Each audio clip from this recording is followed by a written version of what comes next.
Muy buenas tardes a todos nuestros seguidores, oidores y miradores de la Comuna de la Palabra. Nuevamente, como cada semana hacemos, tenemos un programa en vivo por Facebook Live y después colocamos el programa en YouTube y en Spotify para quienes no pueden verlo en este momento o pueden escucharlo. No quiero, sin embargo, comenzar el programa sin hacer lo que cada semana hago, no por acto religioso, no es una homilía como las que le atribuyen a ya saben quién en las mañanas en este país. Tampoco estoy pontificando como algunos atribuyen que hace quien ya saben quién en las ya saben cuáles todos los días tempraneramente. No quiero dejar de recordar que ya prácticamente estamos a un mes de septiembre, no porque sea un aniversario más de la independencia de México, sino porque también no quiero dejar de recordar a ustedes que se cumple un mes más, ya prácticamente un año más, y la cuestión relativa a los 43 jóvenes estudiantes de la Escuela Normal Rural Raúl Isidro Burgos de Ayotzinapa en Tixtla de Guerrero sigue pendiendo como una deuda histórica en nuestro país por parte del gobierno en turno y como una responsabilidad de Estado. No quiero tampoco dejar de recordar, como cada semana hago, que se cumple una semana más, un mes más, y ya más de 8 años nuestra estudiante de la Facultad de Psicología, Viridiana Naid, sigue desaparecida en contra de su voluntad necesariamente, y el gobierno no ha podido dar una respuesta satisfactoria, verosímil y creíble al respecto. No quiero dejar de enviar un fraterno saludo a Angélica Rodríguez Monroy, madre, y enviarle fraternos abrazos y saludos y comentarle que seguimos como ella, esperando a Viridiana, porque viva la llevaron, viva la queremos. El día de hoy, pese a las dificultades técnicas que se pueden observar, tenemos la participación en un conversatorio entre el doctor Eliseo Guajardo Ramos, el psicólogo René Santoveña Arredondo y su servidor acerca de las evidencias en ciencias naturales, ciencias sociales y particularmente qué son las evidencias, con qué se comen, para qué sirven las evidencias, si es que sirven de algo, o antes de que comenzáramos me preguntaba el doctor Eliseo Guajardo, ¿qué pleito traes con las evidencias? Este asunto de las evidencias particularmente a mí me ha generado una dificultad. Antes de comenzar con una breve presentación de esto y que vayan respondiendo a la limón, tanto Eliseo Guajardo como René Santoveña, los asuntos y sus ideas al respecto, no quiero dejar de agradecer a Eliseo Guajardo, comensal regular de este programa, lo mismo que René Santoveña, y para no hacer más larga esta perorata, porque si no, ¿para qué los invito? Quiero recordar tanto a ellos como a ustedes un libro de un personaje de cuyo nombre sí puedo acordarme, Malbataján, editorial Noriega, El hombre que calculaba. En el capítulo 3 de este libro narra el caso donde el hombre que calculaba se encontró a 3 personajes discutiendo acerca de la resolución de un problema. Poniendo atención, se encontró con que el padre de los 3, que eran hermanos, había fallecido dejando en herencia un hato con H de 35 camellos, poniendo como condición 3 criterios. Para el mayor de los 3, le correspondía el 50% del hato. Para el que sigue, un cuarto del hato. Y para el último, un 12º o un 12º, dijéramos, del hato. La discusión consistía en que no se ponían de acuerdo en cuántos camellos del hato le tocaba a cada uno.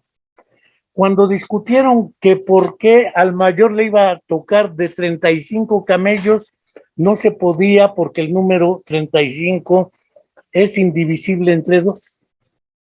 En consecuencia, el hombre que calculaba dijo, yo le resuelvo el problema bien fácil, de Betiche. Y le preguntan, ¿cómo? Dice, mire, tiene 35 camellos. Mi amigo que me trajo tiene un camello. Voy a agregar a su herencia el camello de mi amigo. Ahora ya no tienen 35 camellos, tienen 36 camellos. Y si yo divido 36 entre 2, que es el 50%, le tocan 18 camellos. Cosa con la cual no puede estar en desacuerdo, porque 18 camellos es más de lo que le correspondía con respecto a lo que le dio su padre. Ello se debe a la generosidad de mi amigo, que está cediendo su camello para la herencia. Al segundo, que es el mediano, si dividimos 35 camellos que le heredó su padre entre 4, le tocan como 11 camellos y algo.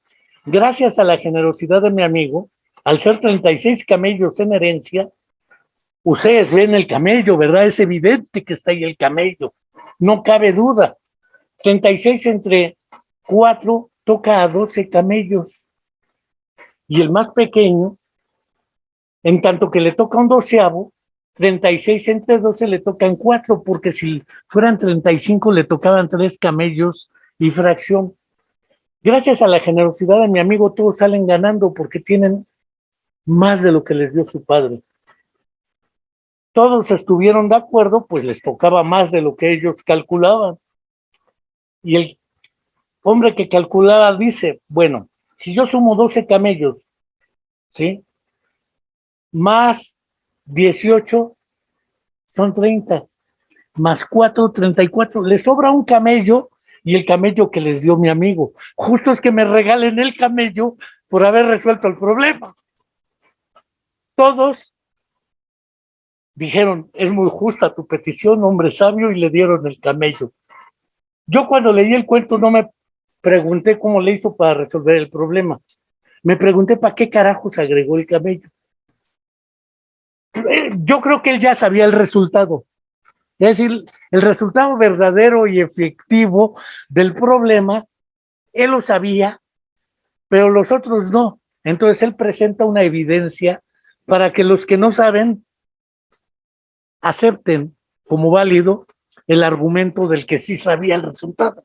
Porque además supongo que el resultado ya lo conocía antes de realizar la repartición.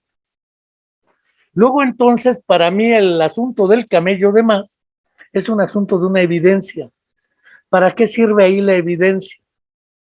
Para sacar del error a los incrédulos o a los ignorantes, pero no al que sí sabía. Bueno, planteabas ahí este asunto y esta reflexión en torno al hombre que calculaba de Beremis, o de Malbatajan, porque el otro personaje es Beremis. Me preguntaría, más allá de la evidencia, porque habíamos planteado que era epistemología de las evidencias, pero epistemología y nociología a veces se nos cruzan en los análisis filosóficos. ¿Habrá alguna diferencia entre epistemología y nociología? Y dos, naturalmente, cuando yo produzco una representación en mi cabeza sobre lo real, tengo un primer problema. ¿Qué tanto lo que tengo en mi cabeza se parece a lo real? Pues se corresponde con lo real. Y el segundo problema es qué tanto cuando transcodifico esa representación a concepto, a palabras, qué tanto se parece lo que digo con lo que represento con lo real.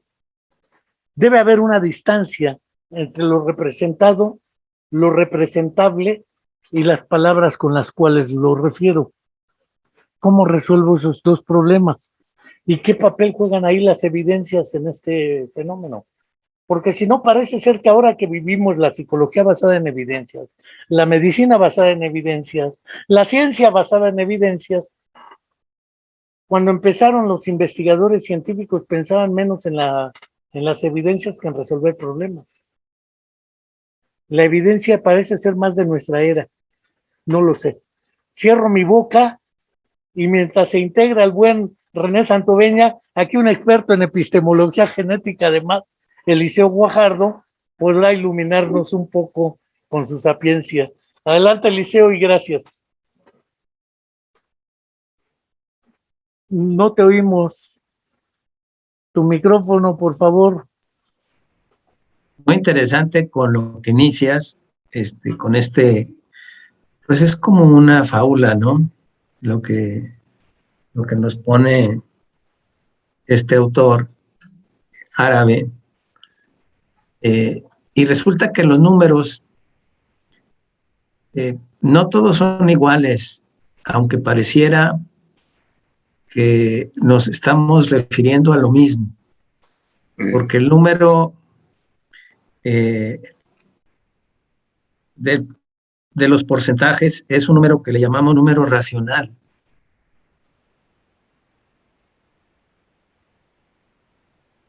Y los números naturales y aquí está cruzando el porcentaje es racional con el número natural, que son los camellos. Es como cuando en algún momento uno puede decir que tiene los 35 camellos, jugaste y perdiste 40, pues nomás puedes entregar 35, porque no puedes entregar 40. Para decir 40, decir, y te debo 5, o sea, es menos 5. O sea, son 35 positivos menos 5 negativos. O sea, ahí está combinando el número positivo y negativo. El negativo, pues está en la cabeza porque nada más pueden ser 35, ¿verdad? En este caso, tenemos que introducir otro sistema numérico cuando son números más imaginarios que cuando son números naturales, que son los positivos, naturales y enteros. Los números positivos son enteros, no aceptan fracción. Lo que acepta fracción es el número racional, que es el porcentaje. Y bueno, el porcentaje es, y estos números racionales es la divisa principal de la estadística, que es de probabilidades, pero no es de certezas, porque nada más da tendencias, da probabilidades, y sí, esas probabilidades pueden fraccionar, ¿verdad? Pueden llevar el punto 5, el punto, se pueden fraccionar, pero los positivos no se pueden fraccionar. Entonces aquí es una combinatoria de sistemas numéricos que dificultan la famosa evidencia, porque la evidencia estadística pues es probabilística, pero no es de certeza. Entonces, esto nos lleva, o a mí me pasó, cuando yo estaba trabajando como estudiante de la maestría en condicionamiento operante en la Universidad Veracruzana hace muchos años. En ese entonces estaba Florente López, Larry Dock y Jay Powell, uno de la Universidad de Illinois y otro de la Universidad de Kansas, y Florente de la UNAM. Y también andaba por ahí poco antes Emilio Rives. Esa maestría estaba vinculada a un doctorado en cualquiera de estas universidades.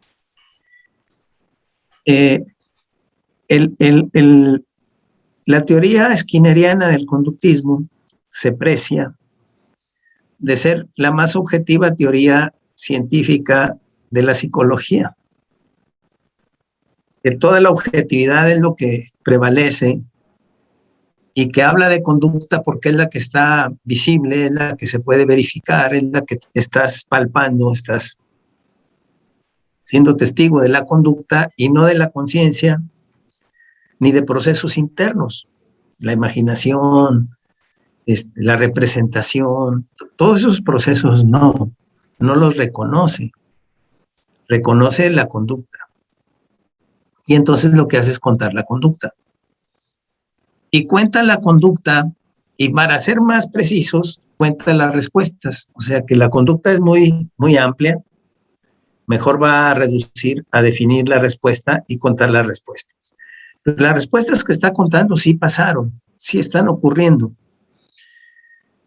Y no admite un sistema estadístico de probabilidades para la conducta. Solo son las que está contando y las va a graficar una frecuencia de ocurrencia en un tiempo determinado. Y hace la gráfica. Y dice, esta gráfica son conductas reales, no son representaciones de conductas, son conductas contadas una tras otra. O sea, estamos hablando de números naturales de lo que aparece en esa gráfica. Y esa es la evidencia contundente. A mí se me quebró la epistemología skinneriana.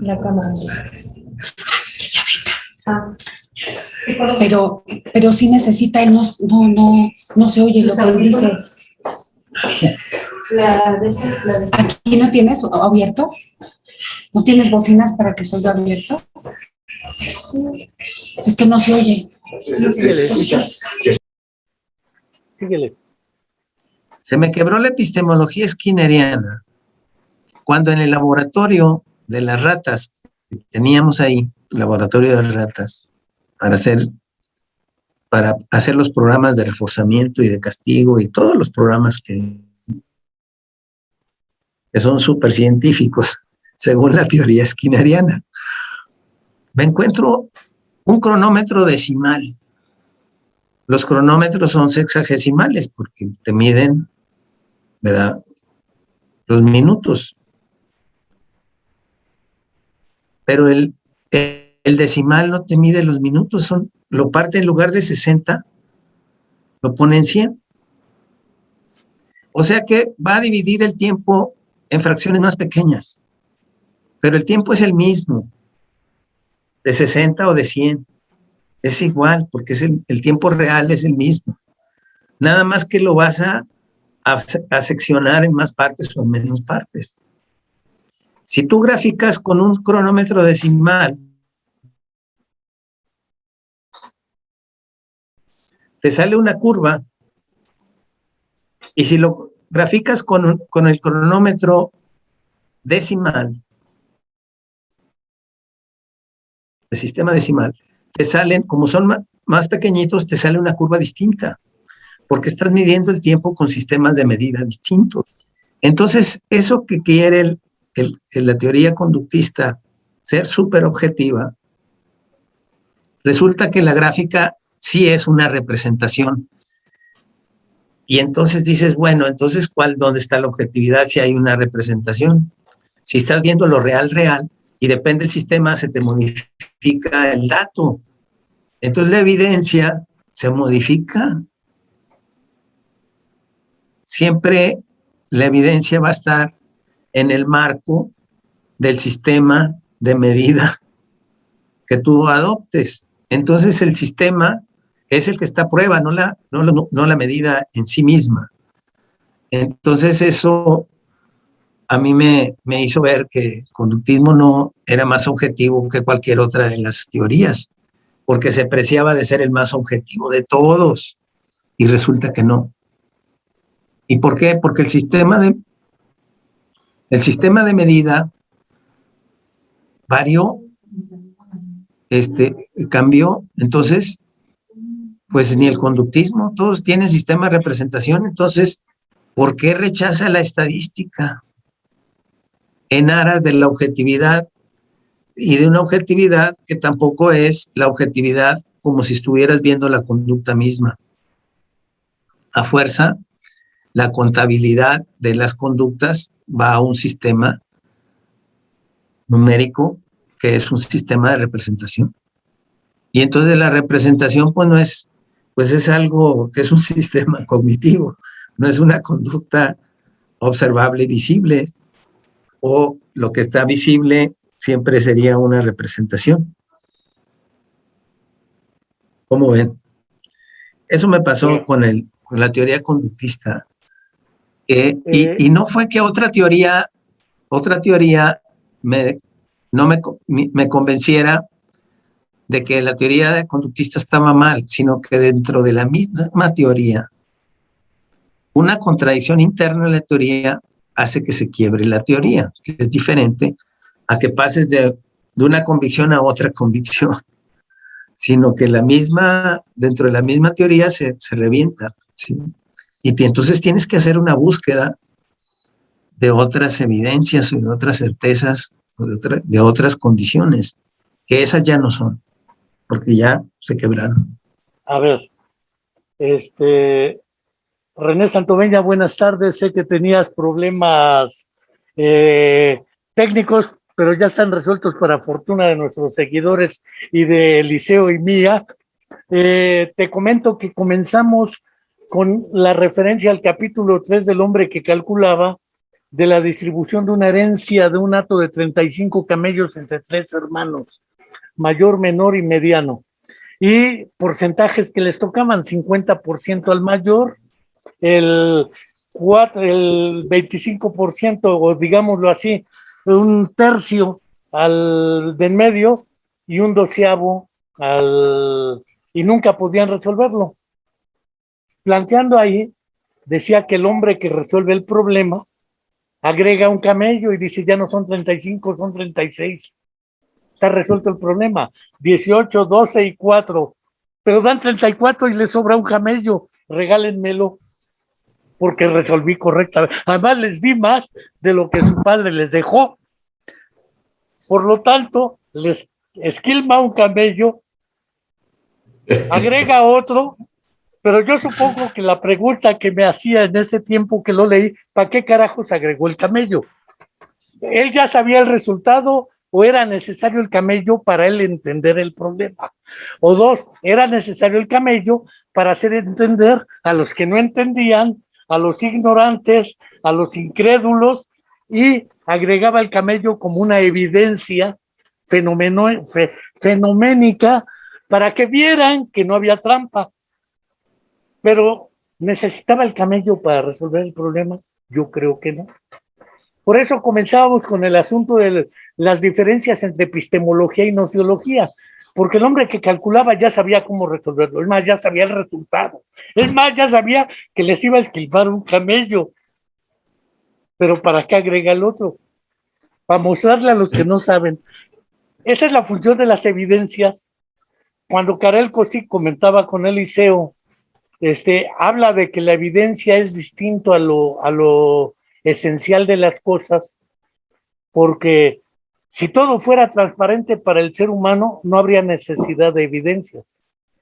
Como todo es poco claro, pues hay que dar un rodeo ante la realidad, etcétera. Pero una cosa es conocer, que yo represente en mi cabeza lo que sucede fuera y lo explique. Y otra cosa es que lo transcodifique como mensaje para otro.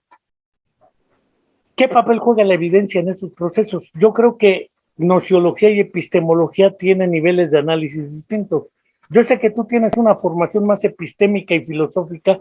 Eliseo empezó por números reales, números naturales, etcétera, y de ahí se fue negativos, etcétera. Eliseo es experto en esas cosas, pues es casi el papá de los pollitos, el Nipale Palem, en lo que era el programa del aprendizaje de la lengua escrita y las matemáticas desde básica, y eso ha investigado, pero carajamente. Pero tú tienes una formación filosófico-epistemológica, no voy a decir más sólida que Eliseo, pero sí más preferencialmente en ese terreno. ¿Qué onda con la epistemología, con la nociología en ciencias naturales y sociales? ¿Y qué carajos juegan las evidencias ahí?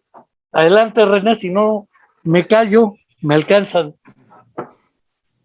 Gracias, Enrique. ¿Sí me escuchan? Sí. sí. Gracias. Una disculpa primero por la tardanza. en ingresar a la conversación. Estábamos desde mucho antes tratando de hacerlo, pero ya sabes que los cables no tienen lealtad y en ocasiones no coinciden todas las cuestiones.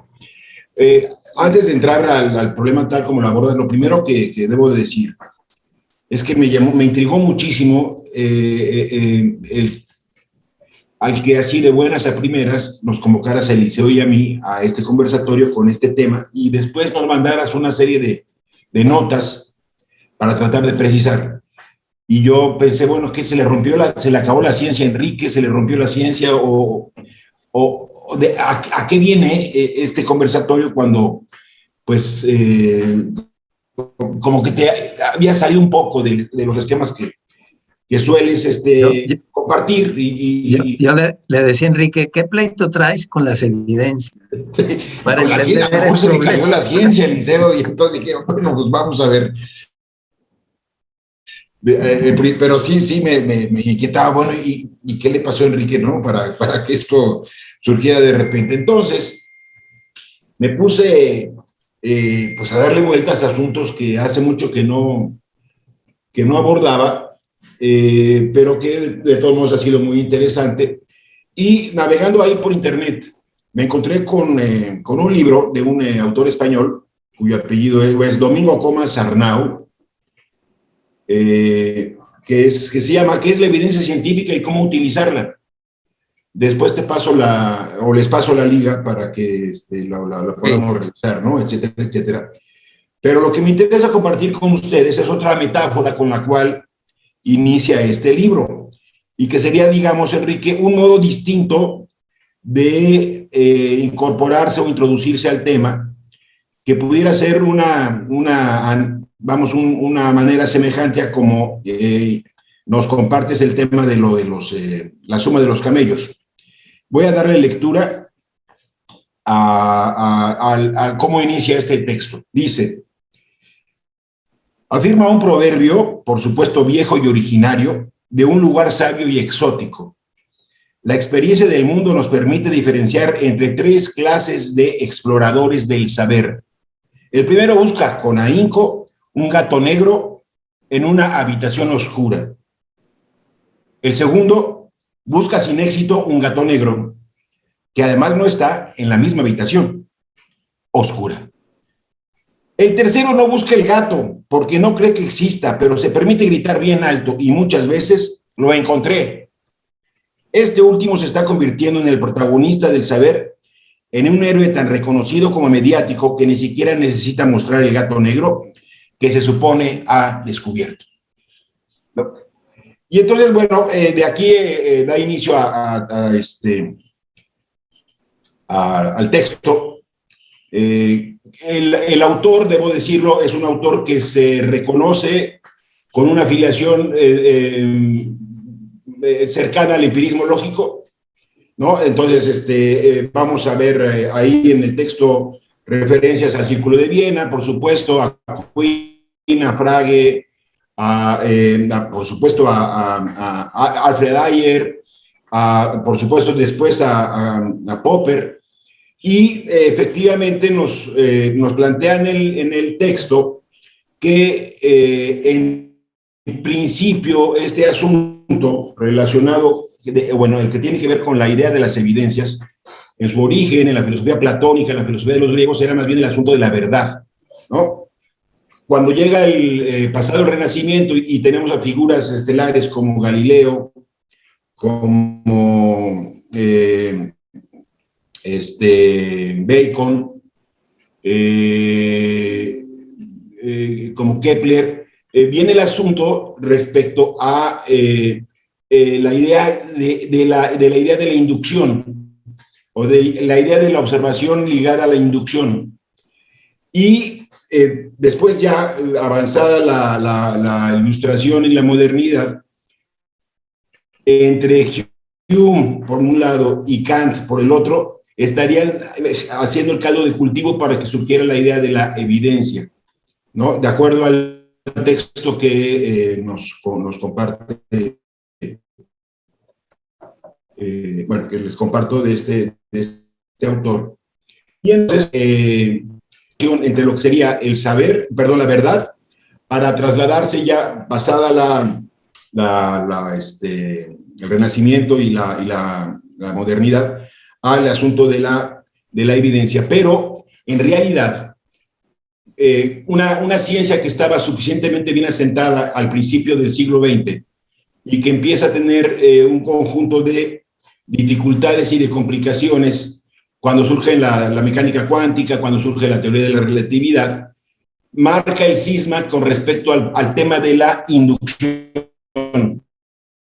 Y de ahí el énfasis que Karl Popper, y que él denomina el problema de la inducción, coloca para volver a pensar, volver a discutir, volver a preguntarse sobre estas correspondencias entre el lenguaje y la representación, el objeto real, es decir, principios ontológicos con principios epistemológicos o nociológicos, y saber si efectivamente eso que denominamos conocimiento, con el calificativo científico, puede efectivamente considerarse una certidumbre. Entonces, el énfasis, el auge de la filosofía de la ciencia, que no existía realmente como tal, y que va, digamos, en el mundo anglófono es la filosofía de la ciencia, en el mundo continental europeo es más bien la epistemología, lo que se cultiva, surgen como preocupación justamente por el hecho de que un modelo teórico de la física clásica como el de Newton, de repente, que no fallaba, que era capaz inclusive de hacer posible el descubrimiento por anticipado de planetas, ¿no? El descubrimiento de Neptuno, según Imre Lakatos, en un pasaje muy bello de su libro, la estructura de los programas de investigación científica, relaciones que los científicos de cierta época tenían respecto al firmamento.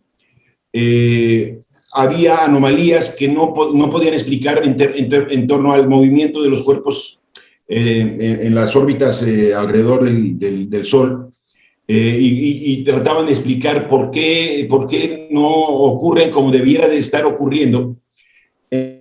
Entonces, algunos de ellos pensaron que debía de existir una fuerza gravitatoria de tal tamaño que eso supondría la necesidad de pensar que había por ahí un planeta que no había sido descubierto.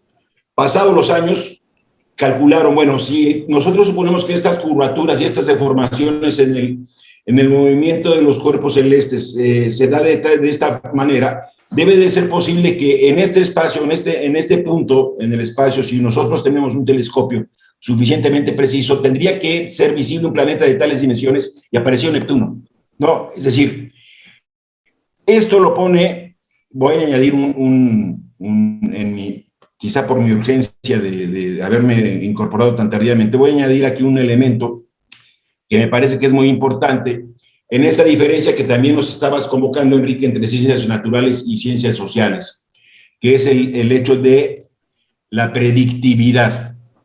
Es decir, este hallazgo de un planeta en el sistema solar, que ha sido posible porque, de no ser que estén fallando todas las ecuaciones y toda la física clásica, tendría que haber un planeta, y si no, entonces todo nuestro sistema está mal hecho, y que, bueno, en consecuencia, efectivamente se comprueba que existe ese planeta con las dimensiones que habían calculado y con el movimiento alrededor del Sol que habían también supuesto, implica este criterio de marcatorio de la predictividad.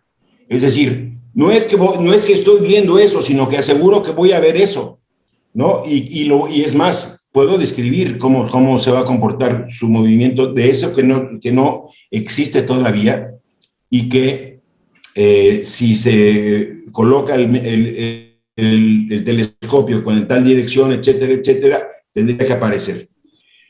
Entonces, el hecho de que a principios del siglo pasado, esta física clásica tan poderosa como la newtoniana empieza a tener anomalías, y que después Thomas Kuhn va a plantearlas como la estructura de las revoluciones científicas, nos indica que este es un problema que surge sobre todo de la segunda parte del siglo XX para acá, ¿no? Todo este simbramiento en las certidumbres de la ciencia que la llevan a cuestionarse de nueva cuenta, como ahora tú nos has convocado a esta reunión, con respecto a precisar las diferencias entre los conceptos de nociología y epistemología. Es un asunto que sí que requiere el volver a esclarecerlo, volver a colocar los elementos de la ecuación, o la manera en que están configurándose las relaciones entre el mundo de los hechos, el mundo de las representaciones y el mundo de los códigos para poder transmitirlos, ¿no? Entonces, bueno, pues esa es otra forma de introducirnos al tema, el tema de estas tres formas de búsqueda del gato, ¿no? A ver. Y que ya con esto termino. Este tercer buscador del gato es al que preocupa porque es lo que nos está surgiendo. Es decir, pues el conocimiento ya no se está utilizando simplemente bajo los propósitos canónicos que llevaban la búsqueda del conocer, sino que ahora tienen una relación muy íntima con el poder y con la manipulación, ¿no? Entonces, bueno, pues es un asunto que quedaría para un seminario, no para un conservatorio, para un conversatorio, pero bueno, me parece que es muy interesante. Sé muy bien que no eres tú un capellán, ni Eliseo Guajardo un pastor. Sin embargo, voy a hacer un acto de contrición por la pregunta que te haces, ¿qué le pasó a Enrique? Cada vez que escuchaba a Hugo López-Gatell en las tardes y decir la ciencia lo dice, escucho una reificación, una deificación o un fetiche llamado ciencia. Recuerdo cuando antes alguien se ponía una bata blanca y decía, Colgate Total 12, te lo dice tu médico. O tome este jarabe para la tos, lo dicen los médicos y sale la mamá, y la mamá de los doctores. Es decir, parece ser que ahora el criterio de autoridad, la ciencia, envuelve el discurso político y de manipulación industrial de las conciencias. La OMS dice que hay que ponerse ya una tercera dosis de vacuna. Ganan Pfizer, ganan AstraZeneca, y hay gente que dice, como ellos ganan, va a ser puro cuento. No voy a prejuzgar si es falso o verdadero que se necesita una tercera dosis, porque aún me decía Antonín Cosic, de quien ustedes saben que tenemos buena relación en un conversatorio también aquí, decía, lo que más miedo da es que los científicos no saben, pero nos dicen que sí saben, ante una pandemia y epidemia que no sabemos qué está pasando. Pero ese no es todo. Discutiendo con psiquiatras y médicos, empiezan a hablar de la medicina basada en evidencias y de la psicología basada en evidencias. Y entonces resulta que la evidencia se vuelve en el segundo fetiche, además del primero, que es la ciencia lo dice. Y en tercera instancia, además de eso, la psicología basada en evidencias, la medicina, hay un buen debate en redes entre psiquiatras españoles, psicólogos y otras especímenes de si existe el TDAH, sí, el trastorno de atención con o sin hiperactividad y todo eso. Unos dicen sí existe, otros dicen es un invento. De todas maneras, está demostrado que el fármaco, dicen algunos, les ayuda a resolver sus problemas. ¿Quién sabe cómo esté demostrado? Y además te dicen, hay evidencias que sugieren que así es. Hiciste una afirmación con el ejemplo de Neptuno. Dijiste, antes no existía. Yo creo que Neptuno no tiene necesidad de que lo descubran para existir. Es decir, la realidad no existe porque la conozco. La realidad existe y una cosa es que pueda yo conocerla con los recursos de que dispongo. Sí, pero además finalmente hubo un tiempo en que la escuela la reprobaban alumnos porque no pasaban geografía, porque no decían que Plutón era un planeta. Y a eso, varios de esos alumnos los trataron como alumnos con problemas de aprendizaje. Pues resulta que después dijeron que Plutón no es planeta. Y después dijeron que siempre sí, después que siempre es planetoide. Entonces, planetoide, planeta, etcétera, el concepto de problemas de aprendizaje, aunque no se habla de problemas de enseñanza, nunca nos llevan maestros porque tengan problemas, pero sí a los alumnos. Entonces, hasta donde estamos, el problema de las evidencias se nos vuelve, no es que quiera cambiar de tema, la vida cotidiana nos plantea la puerca evidencia. Y la vida política, como dijiste, tan. Guajardo, ¿quieres decir algo?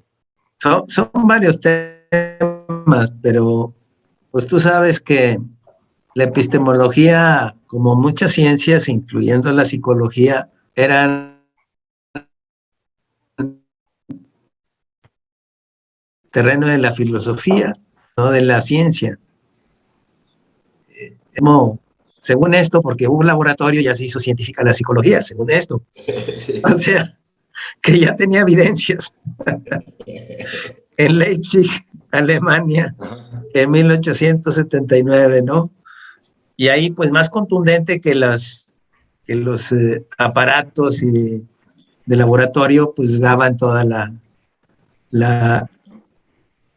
diríamos, la ciudadanía de ciencia, la psicología. Pero bueno, en el caso de la epistemología, y ahí es una diferencia entre, le pone apellido, le pones epistemología genética. Dice que no va a tratar sobre qué es el conocimiento, como puede ser el de la gnoseología, ¿no? ¿Qué es el conocimiento? Que eso es un problema más de la filosofía, sino cómo se pasa de un conocimiento menor a un conocimiento mayor, ¿no? Pensando que el conocimiento evoluciona y se va incrementando, ¿verdad? Es un enfoque evolutivo del conocimiento.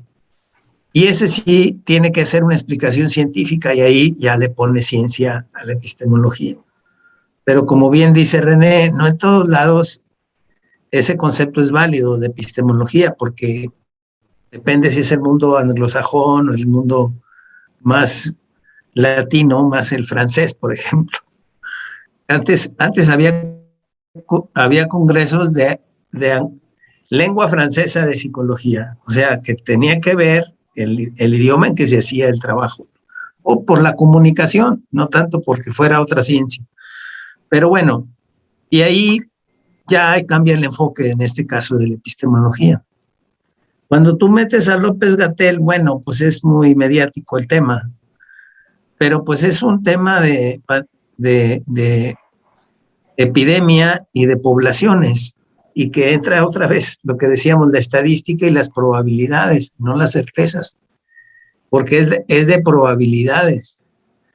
Y entonces, pues ahí hay un margen siempre de, si se quiere decir con certeza algo sobre una pandemia que es de las poblaciones, pues es lo mismo que la economía, también es del mismo terreno de las poblaciones.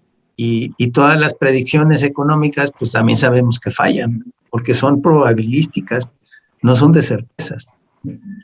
Y es lo mismo que pasa acá, nomás que entra el problema mediático y bueno, se transforma en que cada vez que hace un gesto, significa si es rojo, si es naranja o si es amarillo, o si vio o si la jefa de gobierno pensó en naranja y él está pensando en rojo, ¿verdad? ¿Quién sabe?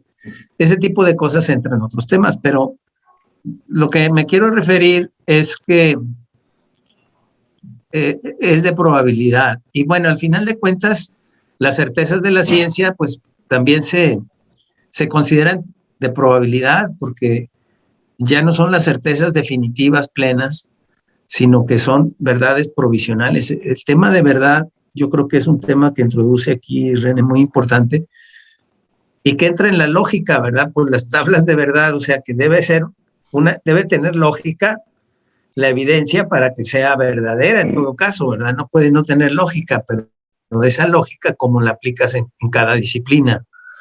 Entonces, pero esa verdad es provisional, en lo que llega otra condición que genera otros conocimientos que desdicen lo que se decía antes. Y yo creo que esa parte ya nos hemos acostumbrado que así es la ciencia y no como la definitiva, ¿no?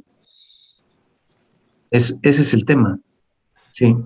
Sí, Antoveña. me parece que está reconocido, como sugiere Eliseo, en la actualidad está reconocido que el conocimiento científico siempre es aproximado, nunca es definitivo. Porque siempre va a existir la posibilidad de que surja algo nuevo y que en consecuencia pues ninguna teoría puede considerarse como completa.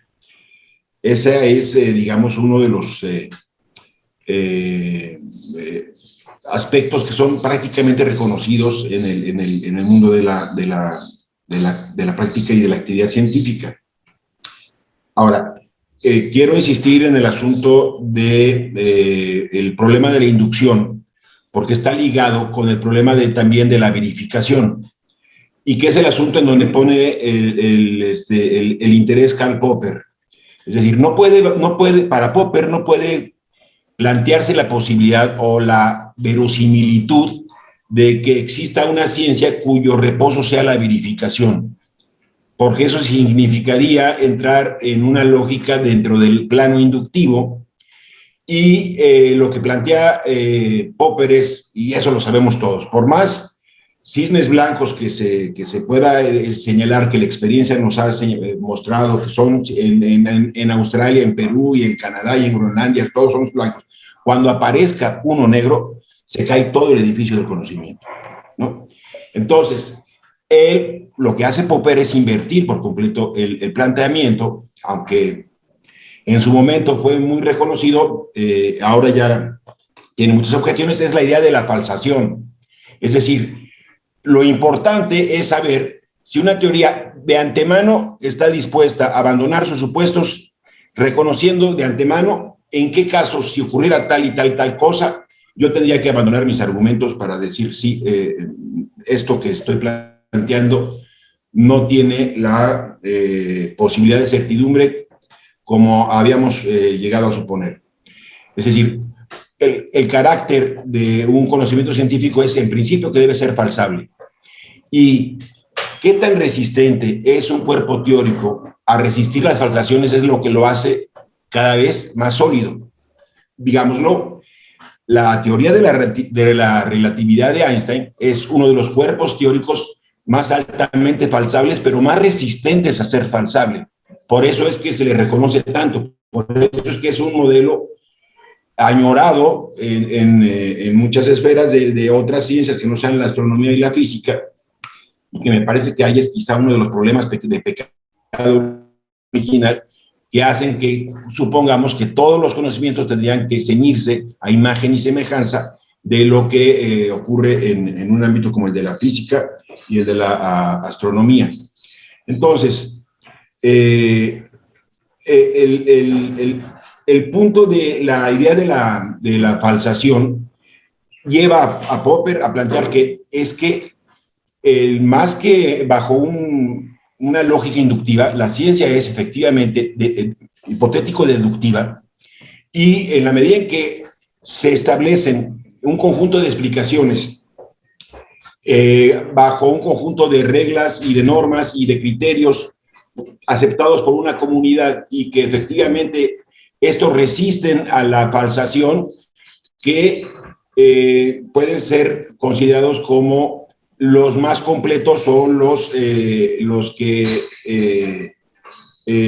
muestran hasta el momento el modo más adecuado, no el adecuado, sino el más adecuado para explicar X o Y. Pero regreso al asunto que plantea Enrique al inicio. En el mismo texto que les estaba señalando, el autor recurrentemente insiste en que el asunto de la evidencia debe ser tratado de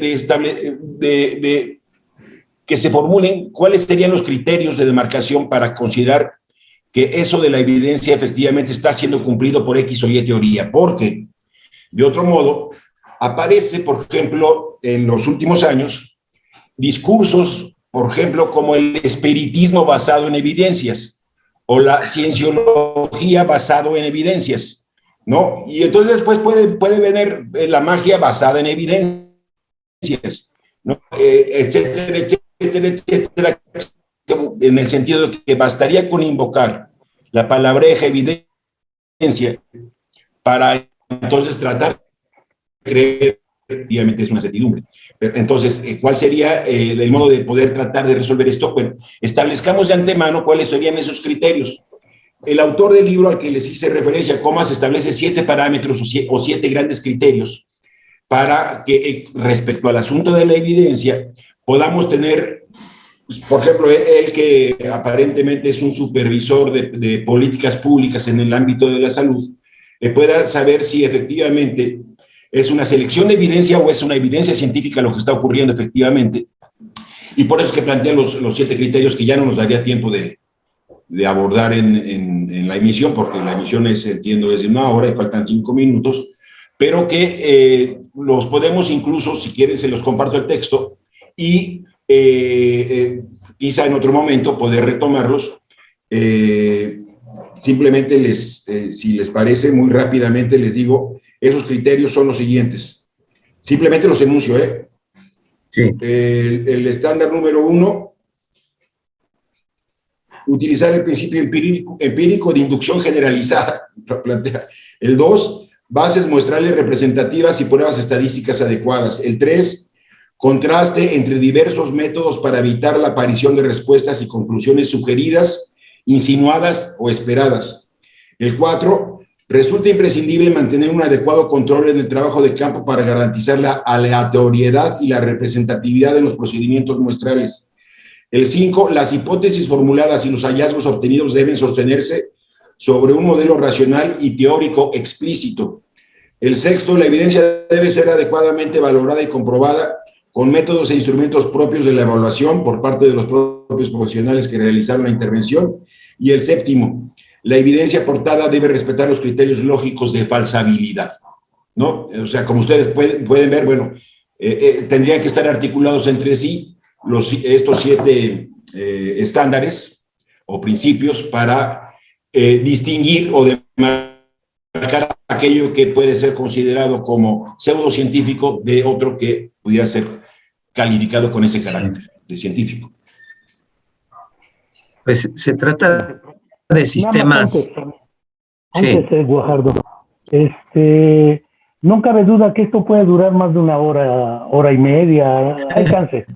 Sí. Pero el otro asunto que me parece importante es el de que la reificación, y lo subrayo, o reificación, como gustemos, de la evidencia, ha llevado a que, como señales, todo mundo se pega con la cubeta, que si constelaciones familiares sí, que si psicoanálisis no, que si farmacología sí, que si las evidencias demuestran, y la mayoría de las evidencias tienen connotación estadística, y es la traducción de las representaciones sobre lo que transcodifico como mensaje.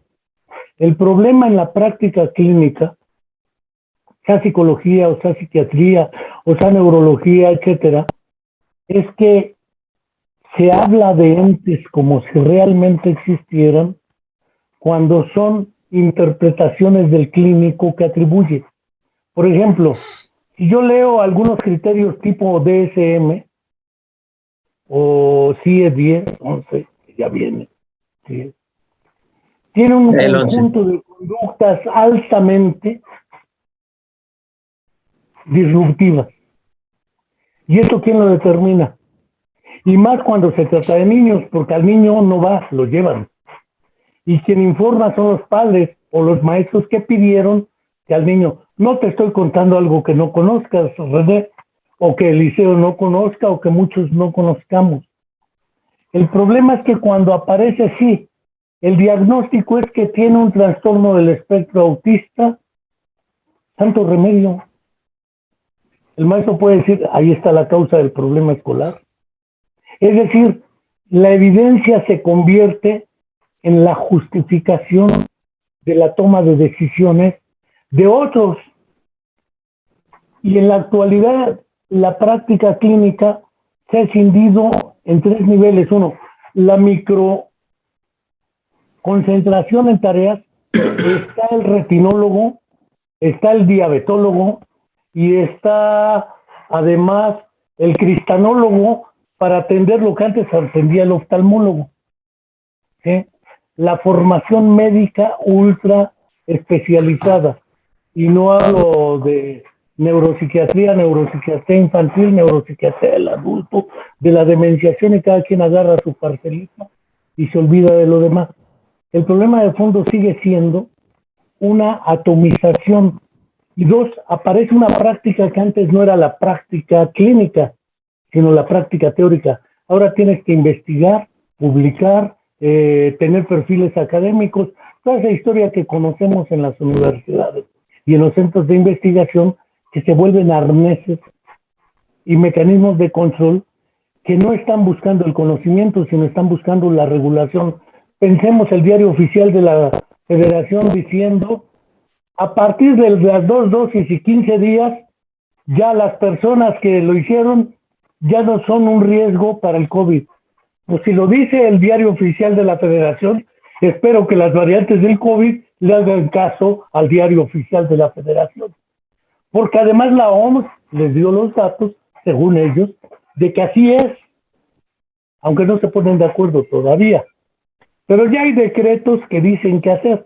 Es más, si vas con tu pasaporte de vacunación, puedes volar a ciertos países si es cierta vacuna. Si es otra, no. Está la guerra comercial y política al respecto. Pero no tengo duda que esta viene desde antes de cuando México y muchos países de América Latina entran a los criterios de evaluación OCDE. Tú como el rector de universidad y el liceo como el rector también saben de qué se trata esto. Se vuelven arneses y el único criterio que te imponen es el de las evidencias, que están más allá del propósito deliberado o no de producir conocimientos, o valga la expresión casi platónico-aristotélica que utilizaste, acercarse a la verdad, que Karel Kosik lo plantea nítidamente en Dialéctica de lo Concreto. La evidencia aparece como necesidad porque la realidad no es prístina ante el observador, tiene que dar un rodeo, y entonces la evidencia se hace necesaria por la falta de transparencia. Pero el problema de la evidencia es un problema de artefacto construido por el humano para poder mostrar al otro que lo que dice, es decir, mostrar el gato, dijeras tú. Pero no es lo mismo mostrar el gato o mostrar Neptuno en un momento, ¿sí?, que decir, si le seguimos, ahí va a estar. Chantal, ibas a decir algo, Guajardo. Que el dato es una construcción también, que no depende de la cosa que se va a indagar, investigar, sino que depende del sistema que está siendo aplicado. Y es una construcción, el dato, porque ese dato no es para otro sistema un dato. Puede incluso no ser ciego otro sistema a ese dato. ¿Sí? Ese dato no es el gato. Y incluso el dato es una construcción elemental, porque se tiene que transformar, interpretado el dato en información que sea válida, pues. Pero si no, el puro dato tampoco es suficiente, pero de alguna forma hasta el dato más elemental es una construcción epistemológica también. Sí, pero el problema no se resuelve cuando Gulliver y la Academia de Ciencias de la DAO dicen: para evitar los problemas en la comunicación, acabemos con las palabras y carguemos un costal de cosas y mostremos las cosas. El problema es que no puedes cargar ni física ni simbólicamente con las cosas, mucho menos simbólicamente, porque simbólicamente trabajas con representaciones de las cosas. Aquí no cabe René, ni tú, ni otras personas. Lo que tengo son representaciones. Es evidente que la representación existe, valga la noción del es evidente. El problema es que ese tipo de afirmación que hago, para ti es evidente que piensas. Y para muchos, pero el pensamiento para muchos no es evidente que exista. Lo que existe es la conducta. Y entonces, Eso plantea el problema de cómo muestro el gato negro, dice René, o cómo predigo que el gato negro va a aparecer ahí, o si no del verbo predecir, utilizo otro. Afirmo probabilísticamente la existencia del gato negro en ciertas circunstancias y bajo ciertas condiciones contextuales y bla, bla, bla. Entonces, Muy bien. René hablaba del planeta que sin existir, sin tener la evidencia del planeta, pero la evidencia de algunos, diríamos, rastros o rasgos de que ahí era un hipotético, pero ya estaban anticipando, que esa es otra cuestión, la presencia de un planeta que luego se confirma. Sí. Lo mismo la tabla de Mendeleev también anticipó elementos que se descubrieron después, o incluso si se dieron a la búsqueda de ellos una vez que el sistema de tablas de pesos moleculares daba para que aquí hay otro elemento, y lo encontraron antes de tal suerte que ese sistema, pues es un sistema que produce la evidencia, no que se encuentra con la evidencia, ¿verdad? La produce, la propicia, en fin, realmente tenía... No, está bien, Eliseo. Simplemente lo que quería era complementar la idea de que esta anticipación se basa porque la única manera para poder explicar, de acuerdo a la física clásica de Newton, la manera en que se están comportándose los cuerpos celestes en el sistema solar planetario, es que para que esto tuviese cierta lógica, es que tendría que haber un cuerpo celeste con tal magnitud, con cuál volumen, con cuál distancia hacia el Sol, cuya órbita describiese esta elipse más o menos bajo estos términos, de manera tal que si uno apunta el telescopio en tal dirección, en tal fecha, esa órbita tendría que estar efectivamente apareciendo y tendríamos que ver un planeta con tal densidad, con tal distancia hacia el Sol, etcétera, cosa que efectivamente ocurrió. Es decir, ahí lo que fue realmente prodigioso, por decirlo de algún modo, fue la maquinaria matemático-deductiva de herramientas ecuacionales, que es lo que lleva a suponer como hipótesis la eventual presencia de un planeta que no ha sido descubierto, pero que de otra manera no habría forma de explicar esos comportamientos anómalos en el sistema planetario, ¿no? Sí. Pero estamos hablando de un ámbito que es el de la astronomía, que me parece que tiene que ser ubicado con sus reservas, bajo ciertas circunstancias, distinto a lo que pudiera ser, por ejemplo, el asunto voy a poner el ejemplo, la teoría de la mente. Es decir, aquí estamos evidentemente ante un asunto cuyos contornos, cuya dimensión, cuyas características lo tendrían que ubicar en otro plano, e incluso podríamos suponer le es ajeno este asunto relativo a la predictividad. No se trata de predecirlo, sino simplemente de tratar de comprenderlo y con ayuda de él poder estar en condiciones de ofrecer explicaciones más o menos plausibles respecto al significado de lo que puede ser la teoría de la mente y la psicología popular, digamos, ¿no?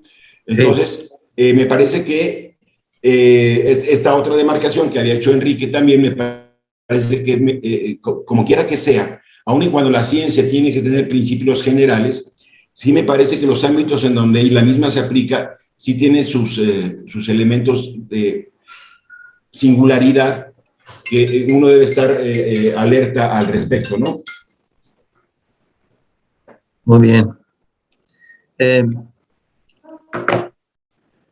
Hablando de la parte de las ciencias naturales y las humanas, por decirlo de alguna que tú nos comentabas también, el tipo de acción sobre la realidad natural y sobre la realidad humana, pues son distintas, porque una, diríamos que uno va a revisar las acciones sobre los objetos y la otra va a ver las acciones sobre las acciones, esto es, las acciones de los otros que tienen acciones. O sea, que se dirigen a realidades diferentes. Y eso, pues lo estudiaron varios de los discípulos de Piaget, el bebé y las cosas, el bebé y los bebés. O sea, cómo las primeras acciones de un bebé con otro bebé y un bebé con las cosas que manipula. Entonces, pero eso ese es un ejemplo de lo que sigue sucediendo en la ciencia, ¿verdad? Que es la acción sobre los objetos, que al final hay muchos instrumentos mediadores para llegar a toda esta parte de los vuelos espaciales que tienen una precisión impresionante, pero es a través de mediaciones para actuar sobre Marte y la superficie de Marte, y recoger muestras y traerlas y tomar fotografías.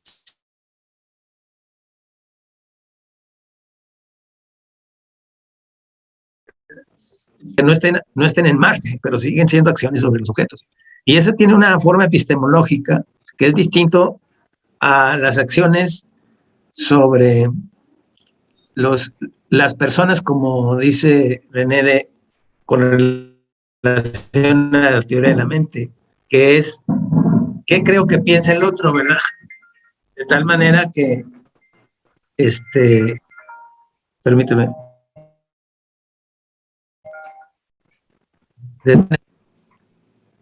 un segundo. Un poco como dijera René Santoveña,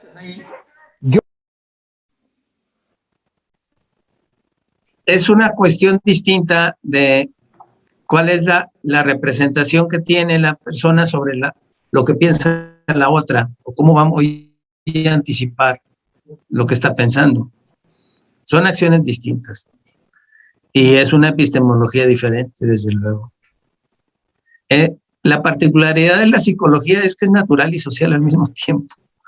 Es algo que tiene como especificidad la psicología, que no tienen otras disciplinas, ¿verdad? Y eso lo hace un tanto compleja, ¿no? A veces tiende a lo natural, a veces tiende a lo humano, ¿verdad?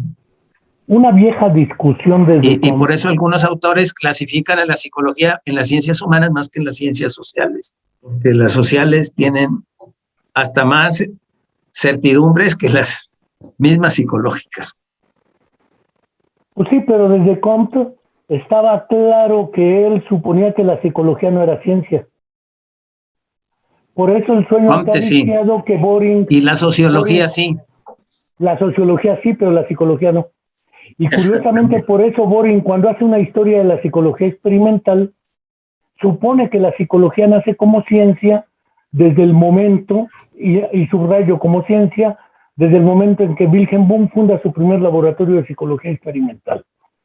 Pero eso plantea un dilema, porque cuando, por ejemplo, Spirkin y Kedrov plantean en su clasificación general de las ciencias que la psicología no es una ciencia natural ni social, sino es una ciencia puente entre las ciencias naturales y sociales, en el famoso triángulo, crean una tercera expectativa. Me olvido de la neuropsicología y ya otras variantes, ¿sí? Porque la psiquiatría está en el mismo dilema, histórica y prácticamente. El problema de la objetividad u objetivación de fenómenos como la esquizofrenia, como la depresión, como los trastornos de ansiedad. No hablo de atención, hablo de ansiedad, ¿sí?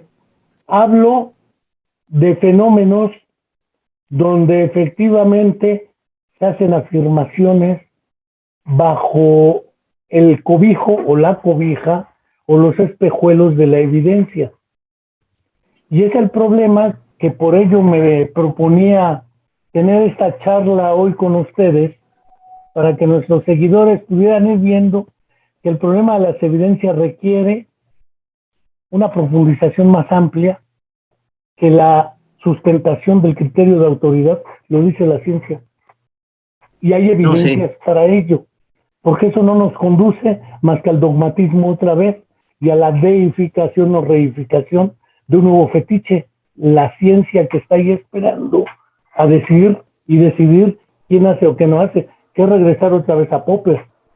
El mundo, o tercer mundo, el mundo de lo que crea el segundo o el mundo 2, y resulta que ese mundo 2 es también parte del mundo 3, porque toda la tecnología fue creada por el ser humano a partir de su mundo 3, pero su mundo 3 también viene de la evolución y de otros eventos de interconexión con la realidad del mundo 1.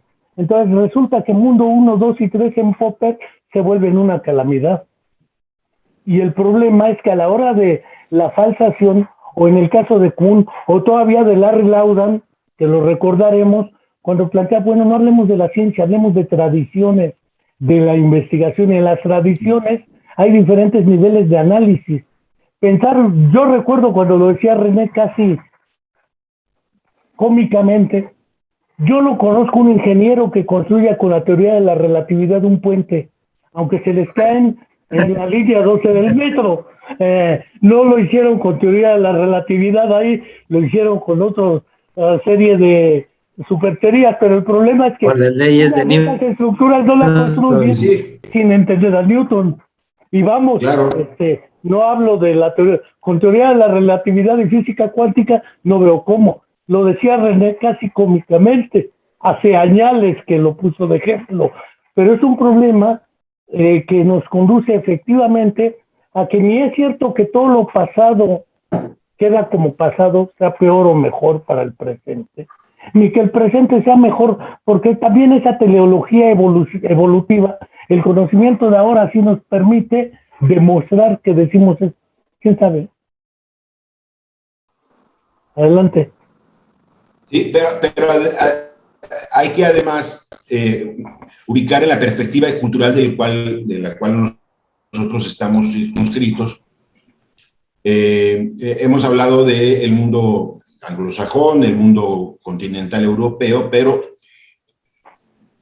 y tomando otro autor europeo, portugués, en este caso Boaventura de Sousa, habla de la epistemología del sur, ¿no? Es decir, sí, obedece y corresponde a otras idiosincrasias y a otras cosmovisiones de la realidad, del entorno de los seres humanos, el mundo que nos rodea, y entonces también hay que entender que forma una de las perspectivas eventualmente posibles de aproximarse al ámbito del conocimiento, y que ahí tiene que haber una especie de interculturalidad en cuanto a o las posibilidades de diálogos de saberes entre concepciones distintas, alternativas, respecto a ciertos sectores de la realidad o del ser humano, de las sociedades, que nos permitan una comprensión no solamente de lo que nos interesa en cierto momento determinado, sino una comprensión también de los otros, y de tener posibilidades de una comunicación constructiva con otros que no siempre van a estar circunscritos en los mismos cánones a los que nosotros pertenecemos. Es decir, me queda clarísimo que los tres estamos más arraigados en lo que sería el mundo occidental y herederos de estas dos tradiciones, tanto la anglófona, que sería más próxima a lo que sería el empirismo, y la continental, que sería más próxima al racionalismo. Pero bueno, está esta otra vertiente, u otras vertientes, porque cuando Boaventura de Sousa habla de las epistemologías del sur, habla prácticamente de África, de América del Sur, etcétera, pero también podríamos situarnos en el mundo del conocimiento de raigambre más bien oriental, en el ámbito de la India, de China, etcétera, etcétera, y entonces también tenemos ahí otra eventual forma de entender y de suponer qué piensa un hindú o un chino respecto al concepto de evidencias, ¿no? Y si este es un criterio para demarcarlo de lo que puede ofrecer o no certidumbre, ¿no? Es decir, estamos circunscritos dentro de un asunto eminentemente perteneciente a una gran tradición cultural, en este caso judeo-cristiana, a la que estamos más ceñidos nosotros, pero me parece que es importante también reconocer que desde la perspectiva, por ejemplo, que plantea Boaventura de Sousa de las epistemologías del sur,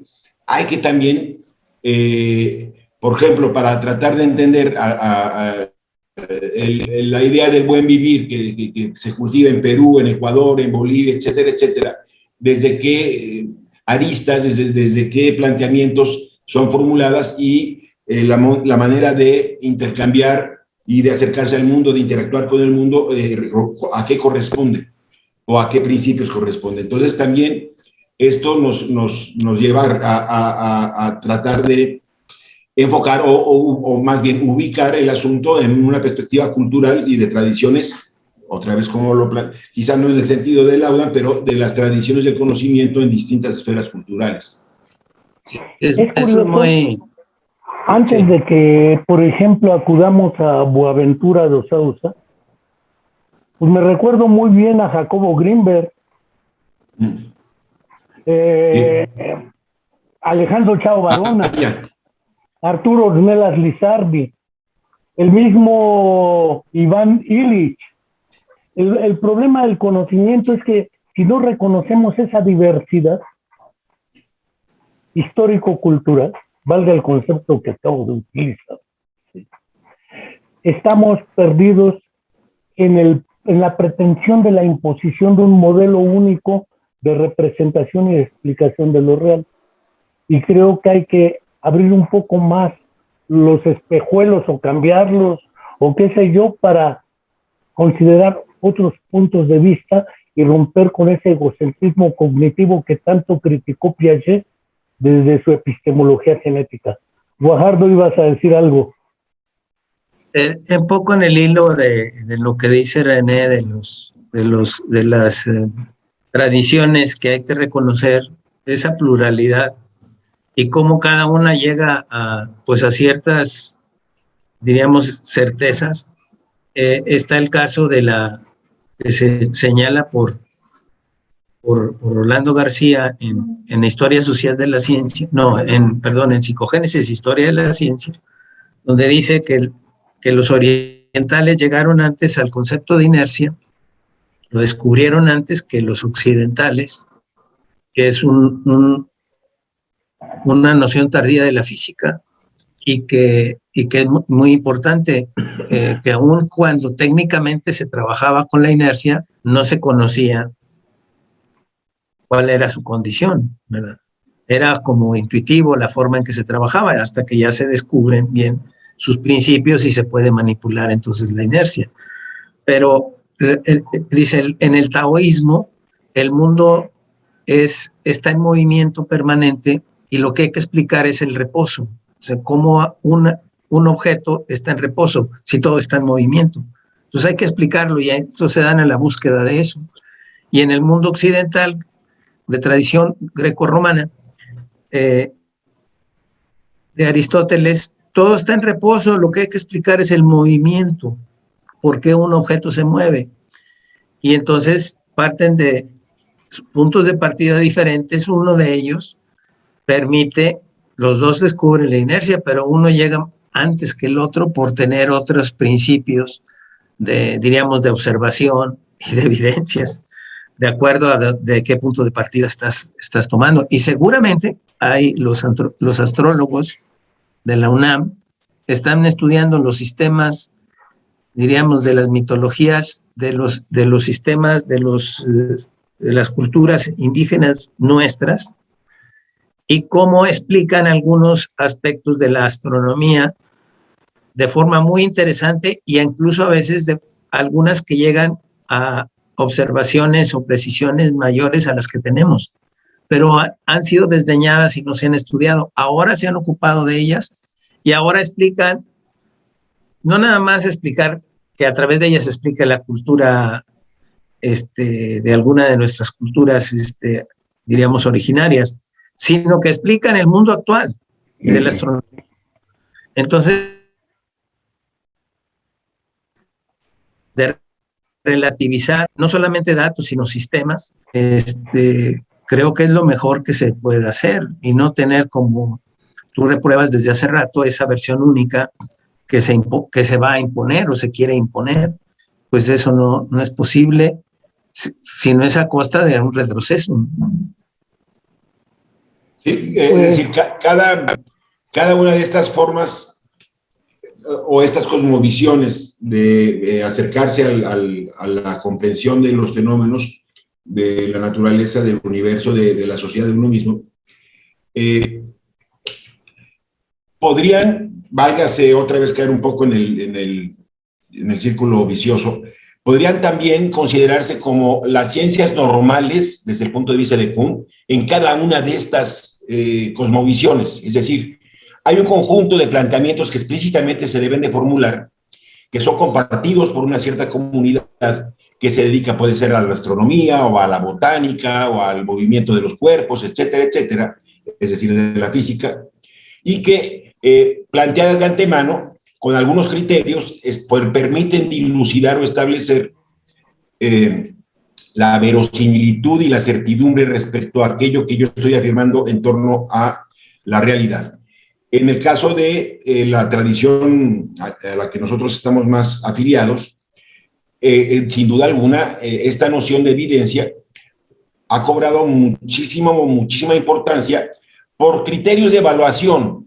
Es decir, la OPS, la Organización Mundial de la Salud, etcétera, etcétera, el DSM-3, en términos evaluatorios, o para dilucidar esto de lo otro, en términos evaluatorios, han hecho que emerja la categoría de evidencia como un asunto que se ha incorporado al lenguaje cotidiano de las autoridades públicas y privadas en el ejercicio de sus actividades y de sus responsabilidades, el sacrosanto tema de la evidencia. En la evidencia científica, bueno, pues existía de antemano, pero cuando alguien plantea el espiritismo basado en evidencias científicas, pues entonces sí nos colocamos ante una especie de oxímoron, en donde, bueno, pues entonces sí vamos a tratar de saber, ¿y cuáles son esos criterios dentro de esta ciencia normal a la cual nosotros estamos más afiliados, que nos permitiría identificar en qué casos estamos hablando efectivamente de nuestros criterios explícitamente formulados de antemano, en qué casos sí nos encontramos con evidencia genuinamente científica y cuál otro es, pues, pseudociencia simple y llanamente, ¿no? Pues bien, sí llevamos 1 hora y media. Sería muy interesante tratar de ir cerrando porque no todos pueden ver. Como muchos saben, después partimos, aunque hoy subimos a YouTube el programa y como podcast lo subimos a Spotify, después como lascas los publicamos en fragmentos más o menos con relativa unidad. Para ir cerrando, yo les quiero dar las gracias. Quiero invitar a muchos de nuestros seguidores a que se suscriban al canal de YouTube La Comuna de la Palabra y al Spotify La Comuna de la Palabra. Y no sin dejar de darles las gracias, si quisieran cerrar esta charla con un mensaje a nuestros oidores y miradores.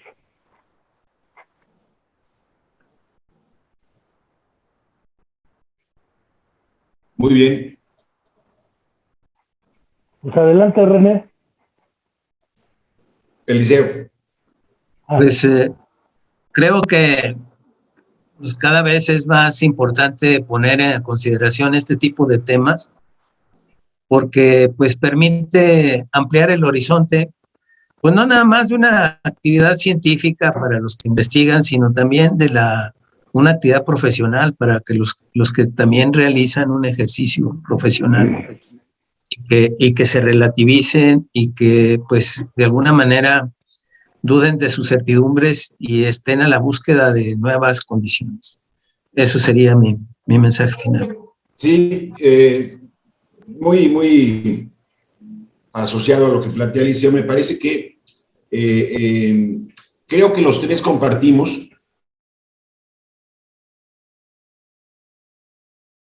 cual preferentemente están más escritos, la idea del pensamiento crítico, ¿no? Es decir, tanto en el sentido de